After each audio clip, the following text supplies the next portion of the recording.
শেখ হাসিনা নাই, শেখ হাসিনা চলে গেছে, শেখ হাসিনা পালায় না। জুলাই বিপ্লব পরবর্তী বাংলাদেশের বিচারিক ইতিহাসে গত 17 তারিখ ছিল এক কথাই নজিরবিহীন।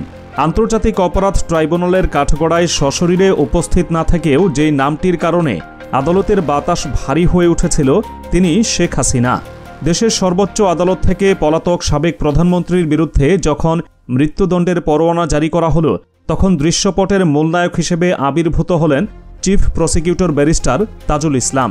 দীর্ঘ আইনি প্রক্রিয়া, পাহাড় সমান তথ্য প্রমাণ এবং ভারতের কঠোর চাপের মুখে দাঁড়িয়ে তাজুল ইসলাম যে সাহসিকতার পরিচয় দিয়েছেন তা শেখ হাসিনাকে ভারতের মাটিতে বসেও তটস্থ করে রেখেছে। ট্রাইব্যুনালের এই রায়ের পর এটি স্পষ্ট যে শেখ হাসিনা এখন আর কেবল রাজনৈতিকভাবে পরাজিত নন, আইনিভাবেও কোণঠাসা এক দণ্ডপ্রাপ্ত আসামি। শেখ হাসিনাকে দেশে ফিরিয়ে এনে ফাঁসিতে ঝোলানোর যে হুঙ্কার তাজুল ইসলাম দিয়েছেন তা কেবল আবেগী বক্তব্য নয়, এর পেছনে রয়েছে শক্ত আইনি ভিত্তি।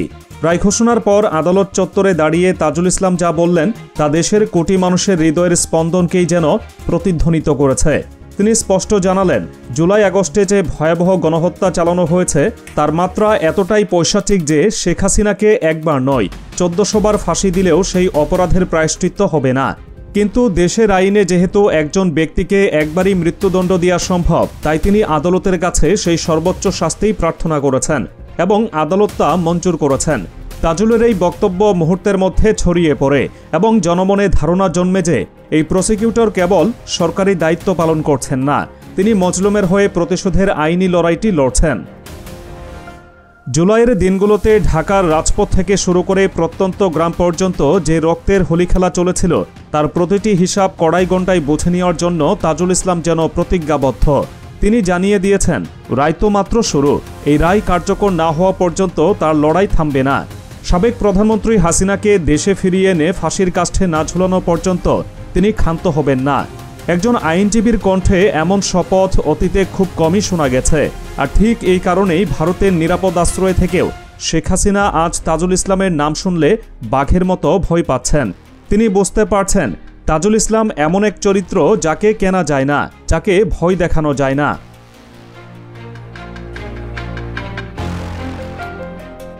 তবে এই বিচারিক বিজয়ের পথটি মোটেই মসৃণ ছিল না। তাজুল ইসলাম এবং তার প্রসিকিউশন টিমকে প্রতিনিয়ত মৃত্যুর ছায়ার সঙ্গে পাঞ্জা লড়তে হয়েছে। বিশেষ করে রায় ঘোষণার ঠিক আগের রাত্রি ছিল প্রসিকিউশন টিমের জন্য বিভীষিকাময়। একটি বিশেষ মহল এবং দেশের বাইরের কিছু শক্তি চেয়েছিল যে কোনো মূল্যে এই রায় আটকে দিতে। রায় ঘোষণার আগের রাত থেকে তাজুল ইসলাম এবং তার টিমের সদস্যদের ফোনে একের পর এক হুমকি আসতে শুরু করে। অনুসন্ধানে দেখা গেছে এই ফোন কলগুলোর বেশিরভাগই এসেছে ভারতের কান্ট্রি কোড ব্যবহার করে, অর্থাৎ ভিনদেশি গোয়েন্দা সংস্থা বা শেখ হাসিনার দোসররা ভারতের মাটি ব্যবহার করে বাংলাদেশের বিচার প্রক্রিয়াকে প্রভাবিত করার সর্বোচ্চ চেষ্টা চালিয়েছিল। প্রসিকিউশন টিমের অন্যতম সদস্য তারেক আব্দুল্লাহ এই ভয়াবহ অভিজ্ঞতার কথা প্রকাশ করেছেন। তিনি জানান, 16 তারিখ রাত থেকেই অজ্ঞাত বিভিন্ন নম্বর থেকে তাদের ফোনে কল আসতে থাকে। ফোনের ওপাশ থেকে ভেসে আসা কণ্ঠস্বরগুলো ছিল হিংস্র এবং আক্রমণাত্মক। তারা অকথ্য ভাষায় গালিগালাজ করার পাশাপাশি স্পষ্ট হুমকি দিয়ে বলছিল, যদি তাদের নেত্রী শেখ হাসিনার কোনো সাজা হয় তবে প্রসিকিউশন টিমের কাউকেই বাঁচতে দেওয়া হবে না। প্রাণনাশের এই হুমকি ছিল সরাসরি এবং সুপরিকল্পিত। উদ্দেশ্য ছিল একটাই, আইনজীবীদের মানসিকভাবে ভেঙে ফেলা, যাতে তারা আদালতে দাঁড়িয়ে শেখ হাসিনার বিরুদ্ধে কথা বলার সাহস হারিয়ে ফেলেন। কিন্তু তাজুল ইসলাম এবং তার টিম সেই ফাঁদে পা দেননি।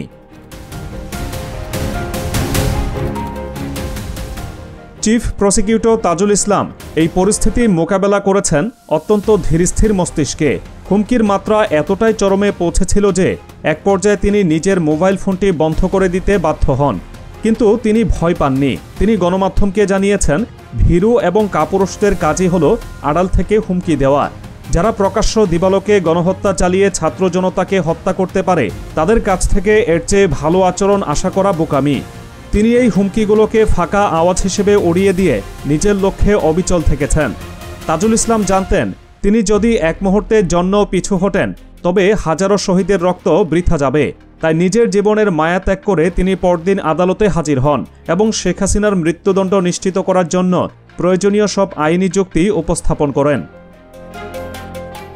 এই মামলার তদন্ত প্রক্রিয়া এবং প্রমাণ সংগ্রহের কাজটি ছিল অত্যন্ত ঝুঁকিপূর্ণ।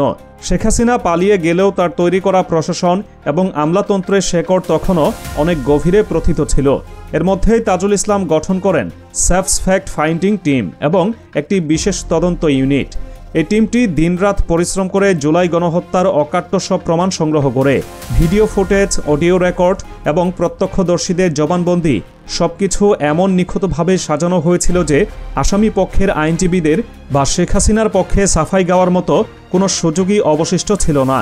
তাজুল ইসলাম আদালতের রায়ের পর এই তদন্ত টিমকে বিশেষ ধন্যবাদ জানিয়েছেন। তিনি স্বীকার করেছেন, স্যাপস টিমের এই অক্লান্ত পরিশ্রম ছাড়া এত বড় এবং জটিল মামলার রায় এত দ্রুত পাওয়া সম্ভব ছিল না। এটি তাজুলের বিনয় এবং দলের প্রতি তার শ্রদ্ধাবোধের প্রমাণ। তাজুল ইসলামের এই নির্ভীক চরিত্রের পেছনের গল্পটি জানলে বর্তমানে ঘটনা প্রবাহ বোঝা আরও সহজ হবে। আজকের এই তাজুল ইসলাম একদিনে তৈরি হননি। গত এক দশক ধরে তিনি আওয়ামী ফেসিবাদের বিরুদ্ধে আইনি লড়াই চালিয়ে আসছেন।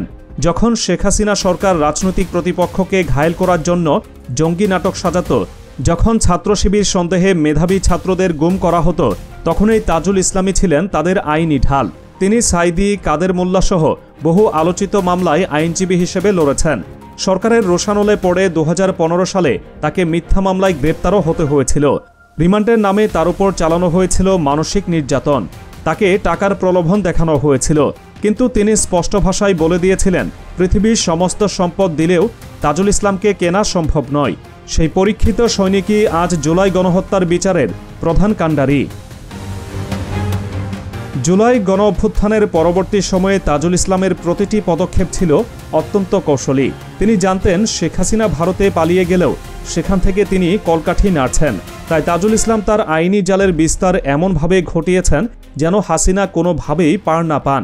বিশেষ করে 15 জন সেনা কর্মকর্তাকে ট্রাইব্যুনালের কাঠগড়ায় দাঁড় করানোর ঘটনাটি ছিল তার ক্ষমতার এবং সাহসের এক বিশাল প্রদর্শনী। এই সেনা কর্মকর্তারা প্রথমে আদালতে আসতে অস্বীকৃতি জানিয়েছিলেন। তাদের মনে হয়তো ধারণা ছিল যে তারা আইনের ঊর্ধ্বে, কিন্তু তাজুল ইসলাম প্রমাণ করেছেন অপরাধী যত বড়ই হোক না কেন নতুন বাংলাদেশে আইনের হাত থেকে তাদের রক্ষা নেই। এই ঘটনাটি শেখ হাসিনাকে বার্তা দিয়েছে যে তার বিশ্বস্ত বাহিনীও এখন আর তাকে রক্ষা করতে পারবে না। আন্তর্জাতিক অপরাধ ট্রাইব্যুনাল শেখ হাসিনার বিরুদ্ধে মোট 5টি সুনির্দিষ্ট অভিযোগের ভিত্তিতে এই রায় প্রদান করেছে। আর এই অভিযোগগুলো প্রমাণ করার জন্য তাজুল ইসলাম যে মেধার স্বাক্ষর রেখেছেন তা বিস্ময়কর। প্রথমত, চানখারপুল এলাকায় আন্দোলনরত 6 জন নিরস্ত্র ছাত্রকে হত্যার নির্দেশ সরাসরি শেখ হাসিনার কাছ থেকে এসেছিল বলে প্রমাণ করা হয়েছে। দ্বিতীয়ত, আশুলিয়ায় 6 জনকে পুড়িয়ে হত্যার পর মরদেহ ভেনে তোলার সেই বীভৎস দৃশ্য যা পুরো বিশ্বকে নাড়িয়ে দিয়েছিল, তার হুকুমদাতাও যে শেখ হাসিনা তা আদালতে প্রতিষ্ঠিত করেছেন তাজুল। তৃতীয়ত, রংপুরের আবু সাইদকে সরাসরি গুলি করে হত্যার নির্দেশ। চতুর্থত, নিজের ক্ষমতার মসনদ টিকিয়ে রাখতে উস্কানিমূলক বক্তব্য দিয়ে পুলিশ ও ছাত্রলীগকে লেলিয়ে দেওয়া। এবং পঞ্চমত, আন্দোলন দমাতে হেলিকপ্টার ও ড্রোনের মতো যুদ্ধাস্ত্র ব্যবহার করে নিজ দেশের নাগরিকদের উপর হামলা চালানো। এই প্রতিটি অভিযোগ ছিল গুরুতর মানবতা বিরোধী অপরাধ। তাজুল ইসলাম আদালতে যুক্তি দিয়ে দেখিয়েছেন এগুলো কোনো সাধারণ হত্যাকাণ্ড নয়, এগুলো ছিল পরিকল্পিত গণহত্যা। তার ক্ষুরোধার যুক্তির সামনে সকল বাধা ধসে পড়ে এবং শেষ পর্যন্ত শেখ হাসিনা ও তার দীর্ঘদিনের সহযোগী আসাদুজ্জামান খান কামালের বিরুদ্ধে মৃত্যুদণ্ডের রায় ঘোষিত হয়। এই রায় ঘোষণার মধ্য দিয়ে তাজুল ইসলাম শুধু একটি মামলার নিষ্পত্তি করেননি, তিনি ভবিষ্যতে স্বৈরাচারদের জন্য একটি সতর্কবার্তা রেখে গেলেন। তিনি প্রমাণ করলেন ক্ষমতার দাপট চিরস্থায়ী নয় এবং জনগণের রক্তের ঋণ একদিন না একদিন শোধ করতেই হয়। তবে এই রায়ের পর তাজুল ইসলামের ব্যক্তিগত নিরাপত্তা নিয়ে শঙ্কা আরও তীব্র হয়েছে। শেখ হাসিনা এবং তার দোসররা এখন বুঝতে পারছে যে আইনি পথে তাজুল ইসলামকে থামানো সম্ভব নয়, তাই তারা বেছে নিয়েছে গুপ্ত হত্যার ষড়যন্ত্র। ভারত থেকে আসা হুমকিগুলো তারই ইঙ্গিত বহন করে। হাসিনাপন্থী একটি বিশেষ মহল এখন মরিয়া হয়ে উঠেছে তাজুল ইসলামকে সরিয়ে দেওয়ার জন্য। তারা জানে তাজুল ইসলাম বেঁচে থাকলে শেখ হাসিনাকে দেশে ফিরিয়ে এনে রায় কার্যকর করা কেবল সময়ের ব্যাপার। তাই এখন চলছে এক গভীর এবং অন্ধকার চক্রান্ত। তাজুল ইসলাম নিজেও এই বিপদের কথা জানেন, কিন্তু তিনি তার অবস্থান থেকে এক চুলও নড়েননি। তিনি যেন জেনে শুনেই আগুনের নদীতে সাঁতার কাটছেন। দেশের সাধারণ মানুষ এখন তাজুল ইসলামের দিকে তাকিয়ে আছে। শহীদ পরিবারের সদস্যরা তাদের স্বজন হারানোর বেদনা বুকে নিয়ে তাজুল ইসলামের ওপর আস্থা রেখেছেন।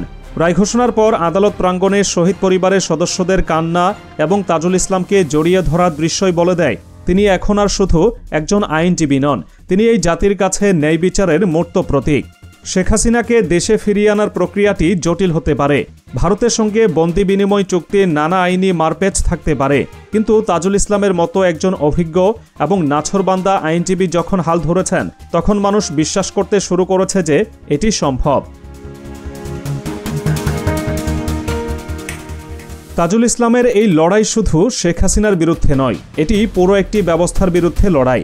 যে ব্যবস্থা 15 বছর ধরে মানুষকে কথা বলতে দেয়নি, যে ব্যবস্থা আয়নাঘর তৈরি করেছিল, সেই ব্যবস্থার কফিনে শেষ পেরেকটি ঠুকে দিচ্ছেন তাজুল ইসলাম। তিনি যখন বলেন হাসিনাকে ফাঁসিতে ঝুলিয়ে ছাড়ব, তখন এটি শুধুই বাক্য থাকে না, এটি হয়ে ওঠে জুলাই অভ্যুত্থানের শহীদদের আত্মার দাবি।